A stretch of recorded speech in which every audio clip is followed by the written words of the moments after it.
Assalamualaikum warahmatullahi wabarakatuh. Nama saya Risma Marina dari kelas IF21F. Saat ini saya akan mempresentasikan mengenai penamaan dalam sistem terdistribusi. Untuk yang akan kita bahas kali ini, yang pertama ada pengertian penamaan, kedua konsep dasar penamaan, tiga tujuan penamaan, empat jenis penamaan dalam sistem terdistribusi, lima resolusi nama, 6. Metode penamaan, dan 7. Isu dan tantangan dalam penamaan sistem terdistribusi.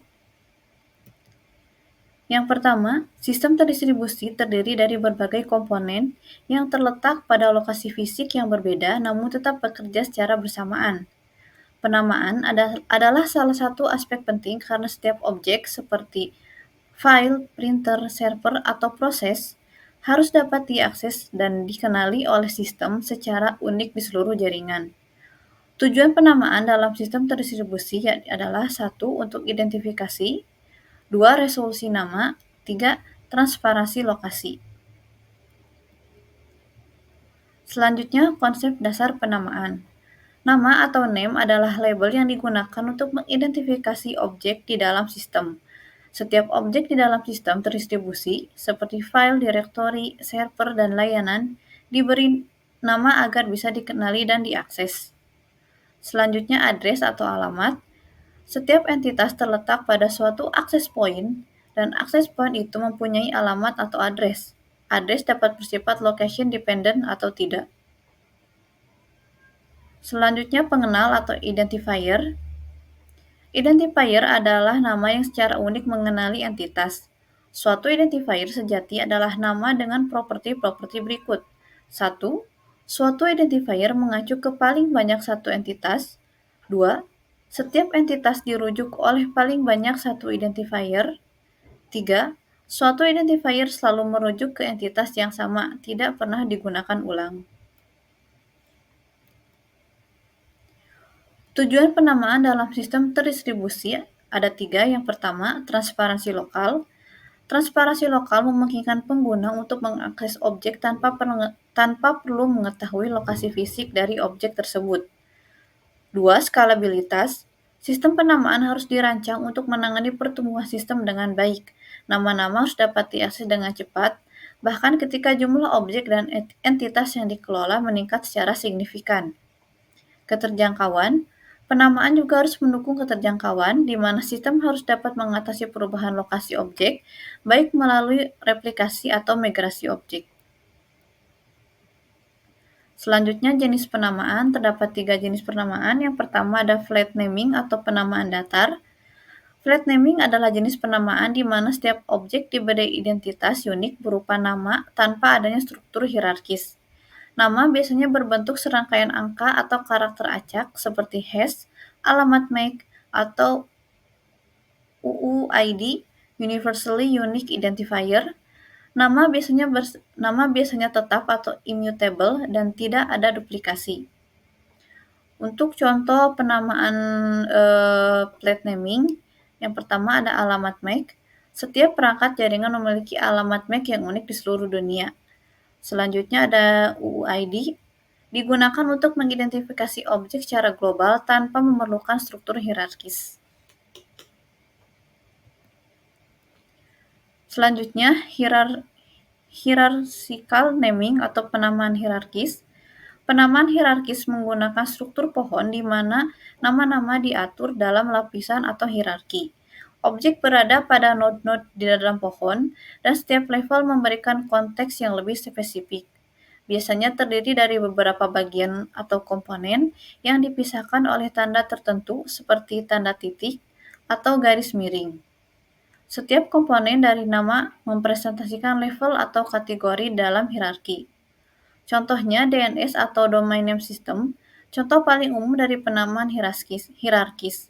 Nama domain di internet dipecah menjadi beberapa level, misalnya www.example.com, di mana com adalah top level domain atau TLD, example adalah nama domain, dan www adalah subdomain. Selanjutnya, sistem file pada OS. Direktori dan subdirektori dalam sistem file juga menggunakan hierarki. Misalnya, Home User Documents adalah sebuah jalur yang mencerminkan struktur folder. Jenis penamaan selanjutnya yaitu Attribute Based Naming atau penamaan berdasarkan atribut. Penamaan berdasarkan atribut menggunakan deskripsi sifat atau atribut dari objek sebagai identifikasi, alih-alih menggunakan nama tunggal atau jalur. Setiap objek memiliki beberapa atribut dan pencarian objek dilakukan dengan mencocokkan atribut-atribut tersebut. Atribut bisa berupa key value pairs seperti tipe file, size, atau creation date. Contoh dari penamaan berdasarkan atribut yang pertama, sistem pencarian file dengan metadata, sebuah sistem yang memungkinkan pengguna mencari file berdasarkan atribut nama, ukuran, jenis, atau tanggal modifikasi. Misalnya, cari file yang dibuat pada bulan Oktober 2024 dengan ukuran lebih dari 10 MB. Contoh selanjutnya yaitu sistem database NoSQL, yaitu menggunakan atribut untuk melakukan query data tanpa mengikuti struktur yang tetap. Selanjutnya, resolusi nama. Resolusi nama adalah proses mengaitkan nama logis dari objek, seperti nama domain atau nama file, ke alamat fisik yang dapat digunakan oleh sistem untuk menemukan atau mengakses objek tersebut, misalnya alamat IP atau lokasi memori. Proses ini melibatkan penerjemahan dari nama yang lebih abstrak menjadi menjadi alamat yang spesifik dan nyata dalam sistem. Untuk tahapan resolusi nama, yang pertama, permintaan resolusi nama atau name query. Permintaan diajukan oleh pengguna atau aplikasi untuk mencari objek berdasarkan nama. Yang kedua, pencarian dalam sistem penamaan. Sistem penamaan, misalnya DNS atau server penamaan, akan mencoba menemukan informasi pengikatan atau binding antara nama dan alamat fisik. 3. Pencocokan nama dengan alamat. Setelah nama ditemukan, sistem akan mengembalikan alamat yang terkait dengan alamat tersebut. Keempat, pengembalian alamat. Alamat yang dihasilkan akan dikirim kembali kepada pengguna atau aplikasi yang meminta. Resolusi nama dalam DNS. Salah satu contoh paling umum dari resolusi nama adalah pada DNS, di mana sistem menerjemahkan nama domain seperti www.example.com menjadi alamat IP yang seperti misalnya 192.168.1.1. Untuk langkah-langkahnya, yang pertama, permintaan ke resolver lokal. Ketika pengguna mengetikkan www.example.com, komputer akan mengirimkan permintaan ke resolver lokal, biasanya server DNS yang disediakan oleh ISP atau jaringan lokal. Selanjutnya, jika resolver lokal tidak mengetahui alamat IP yang terkait dengan www.example.com, maka ia akan mengirimkan permintaan ke server root DNS. Selanjutnya, pencarian server TLD atau top level domain. Server root kemudian mengarahkan resolver lokal ke server TLD yang sesuai, misalnya .com. Pencarian di server autoritatif. Server TLD kemudian mengarahkan permintaan ke server autoritatif yang menyiapkan informasi detail tentang domain example.com. Langkah terakhir yaitu pengembalian alamat IP. Server autoritatif mengembalikan alamat IP dari www.example.com kepada resolver lokal yang kemudian diteruskan ke komputer pengguna. Selanjutnya adalah resolusi nama pada sistem file terdistribusi atau NFS, Network File System. Pada NFS, ketika klien ingin mengakses file di server jarak jauh, resolusi nama digunakan untuk menemukan server yang menyimpan file tersebut dan menentukan jalur akses di file sistem file server. Langkahnya, klien mengirimkan nama file atau jalur directory. Selanjutnya, sistem resolusi nama di server file melakukan pencarian berdasarkan jalur yang diberikan dan kemudian mengarahkan klien ke file yang diinginkan.